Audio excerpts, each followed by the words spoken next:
È il 31 maggio la data scelta dalle organizzazioni sindacali di categoria per fermare la raccolta dei rifiuti a Porto Empedocle nell'ambito dell'avvertenza che vede gli operatori ecologici senza stipendio ormai da 8 mesi.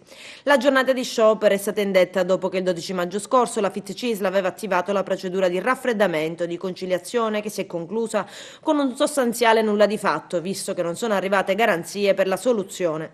A questo punto, dunque, a meno che non arrivi la convocazione da parte della prefettura per l'apertura dell'ennesimo tavolo tecnico o che il comune non paghi le aziende SEDA, ICOS ed Ecoin delle somme sufficienti a pagare qualche stipendio, per Porto Empedocle si aprirà una nuova fase di emergenza.